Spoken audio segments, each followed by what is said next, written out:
Let's talk about these creative tax strategies, right? I feel like this is always kind of it's a fun conversation, right? Like I think when most people hear tax, they don't think about creativity, right? But I know that you, amazing CPAs, have very different thoughts on what that could mean.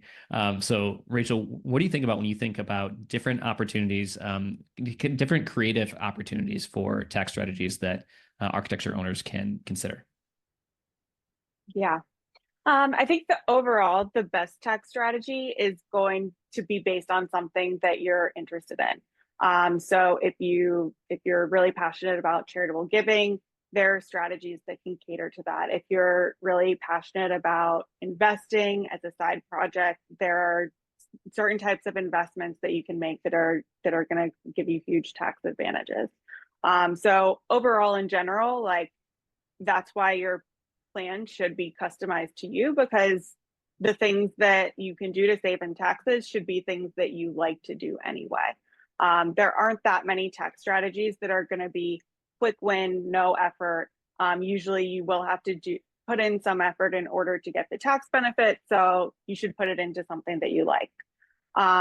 Shifting a little bit from that, from a business perspective, there are some common kind of out of the box things that you might hear about that we can dig into a little deeper. One of them that we hear a lot and people ask us about often is the Augusta Rule. Um, the Augusta Rule lets you rent your home to yourself, your business, or to anyone really for up to 14 days and have that income be tax free to you. So, how people use that is if you have a business and maybe you have a quarterly retreat or you host a client event or do something in your home, you can actually your business can rent your home from you for up to 14 days, and it's an expense for your business.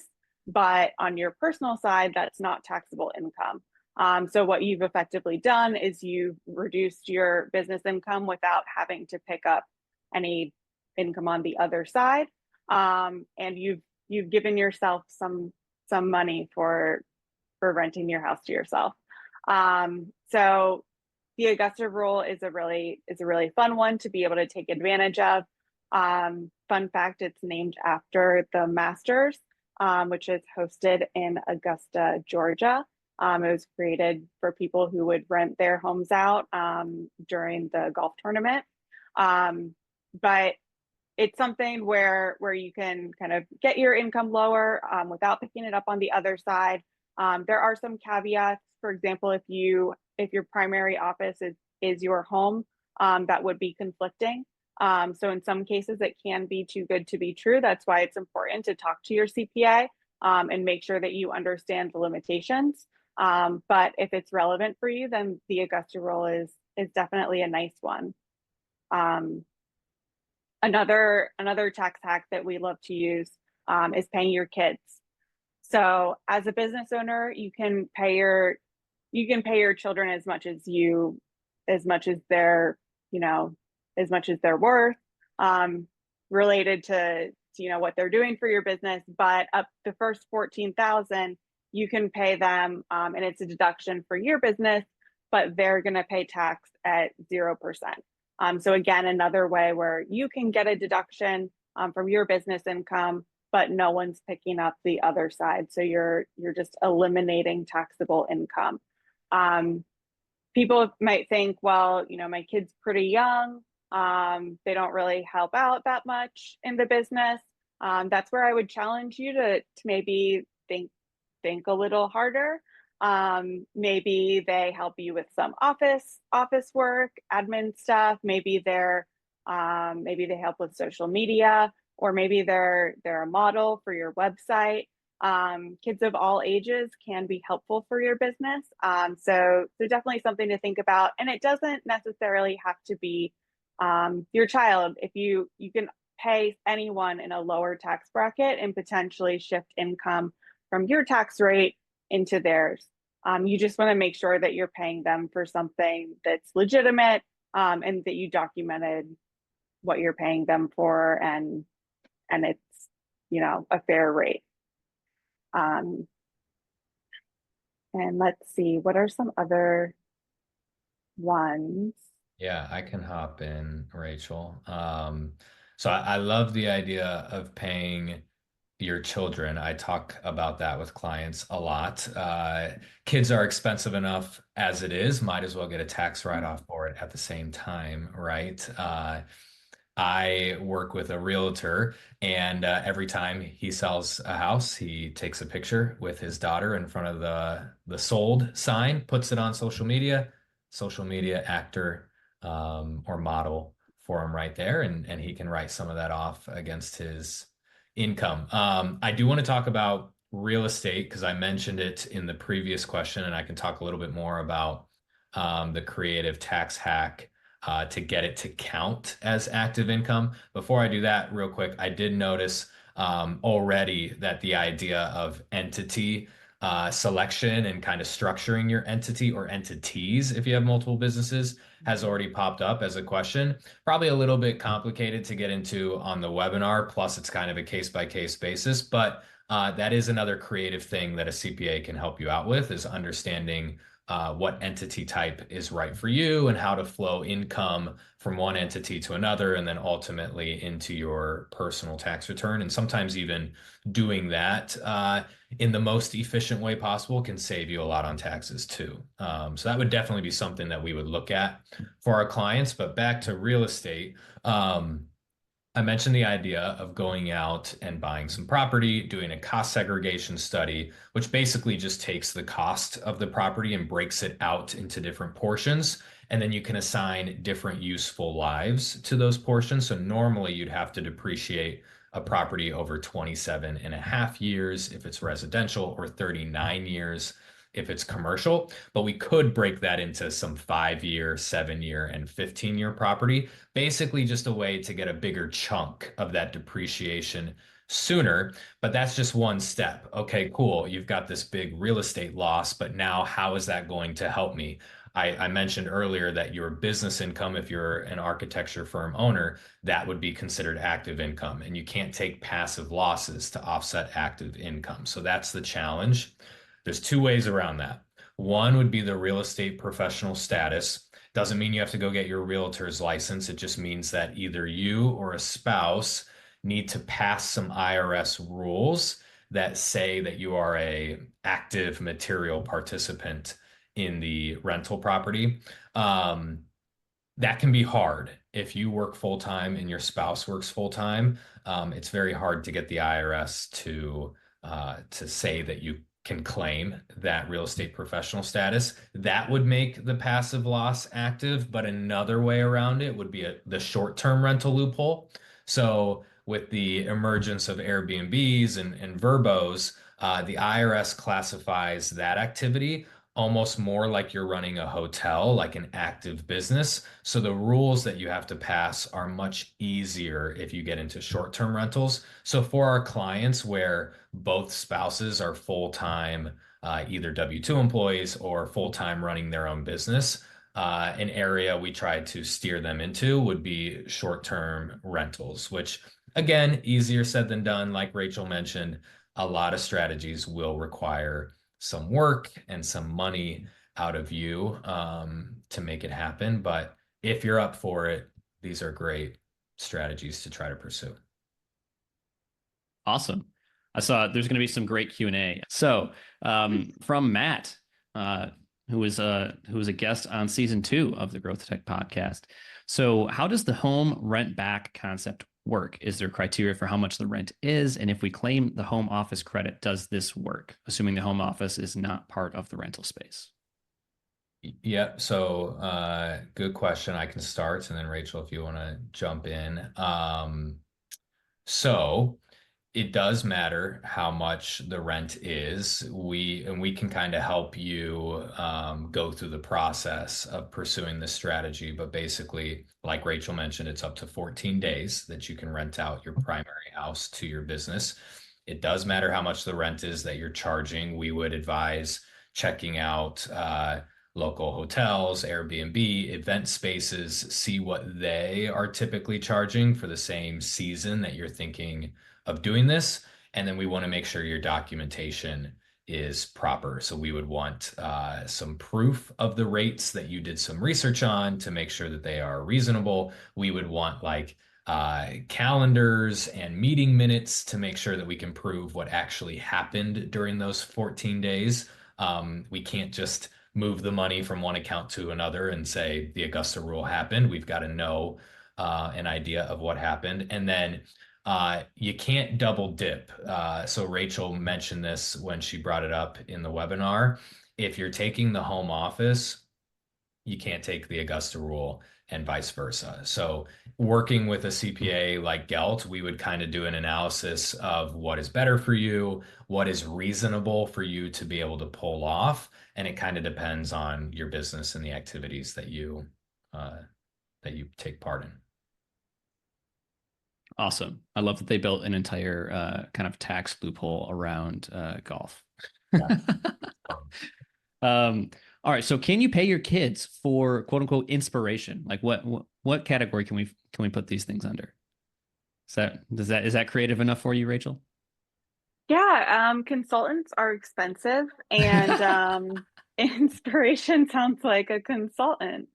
I'm not sure if the IRS would agree with me there. So you would want to, like, yes, if they're consulting or providing inspiration, that certainly could be a business expense. But it would also depend, how much are you paying them?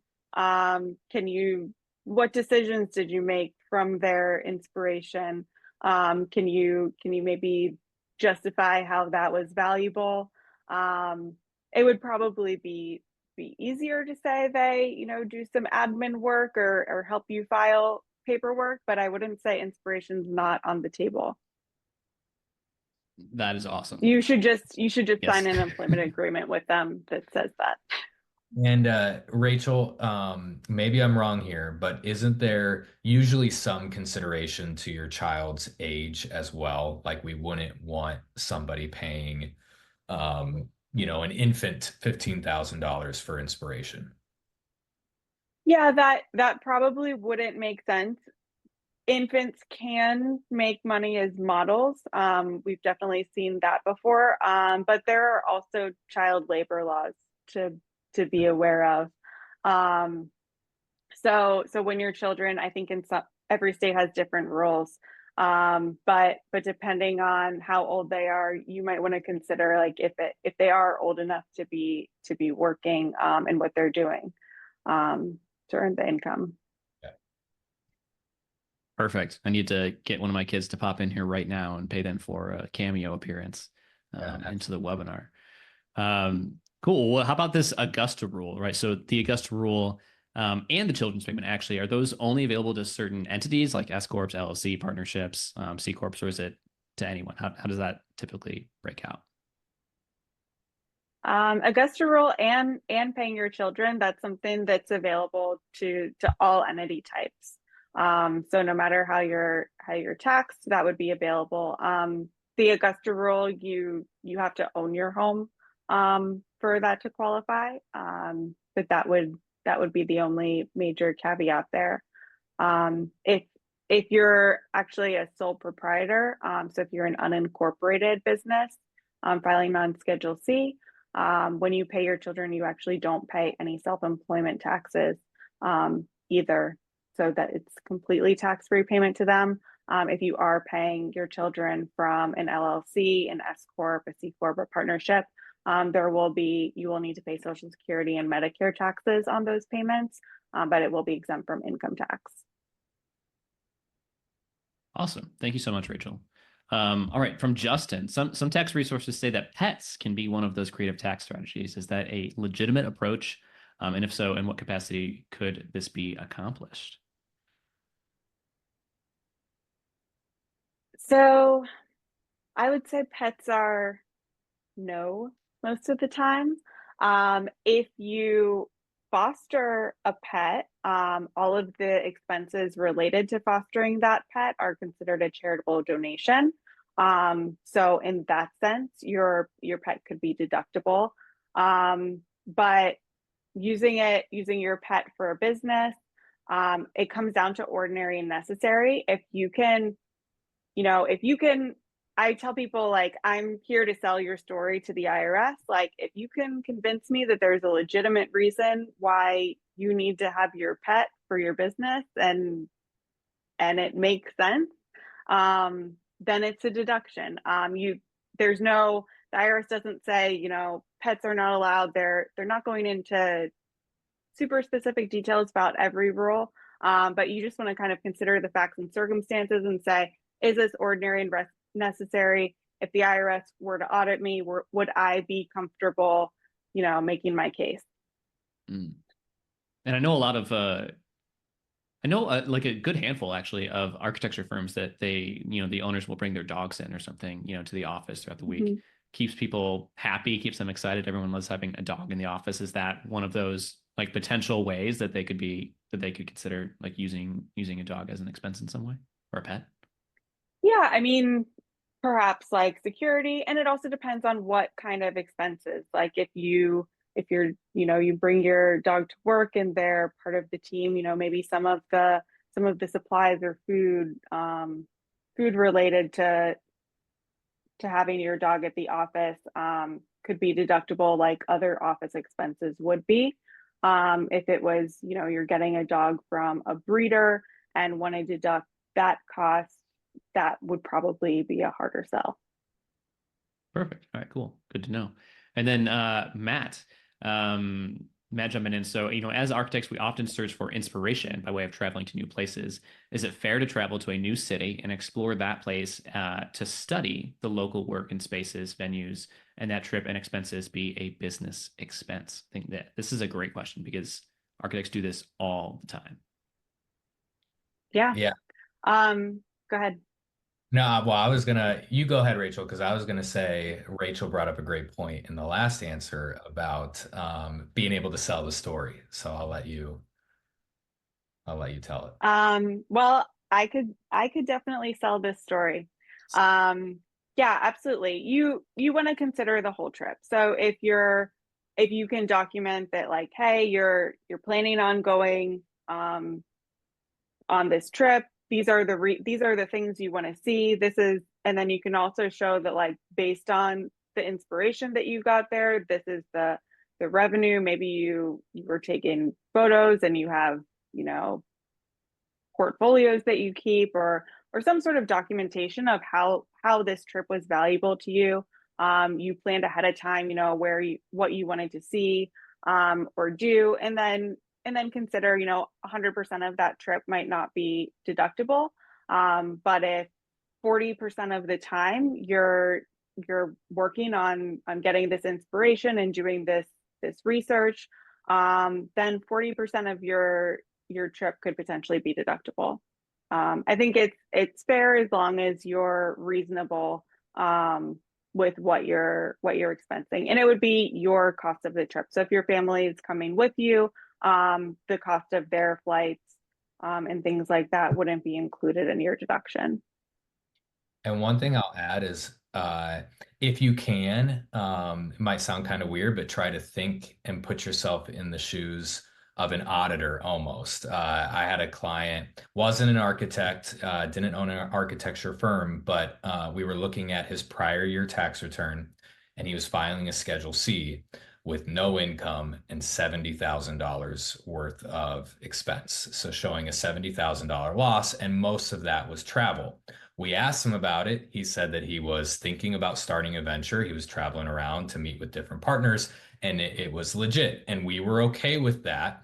But you could understand that if you were an auditor with the IRS and you saw someone's tax return come in and they were showing a $70,000 loss, and a lot of that was coming from travel, you might raise some flags. So I think that's important to keep in mind too. Like if your architecture firm's only kind of breaking even in the first couple years, maybe you don't want to throw a bunch of questionable expense on there. Even if we think it could be legit and we could build out the story for it, but just keep that in mind as you're running your business.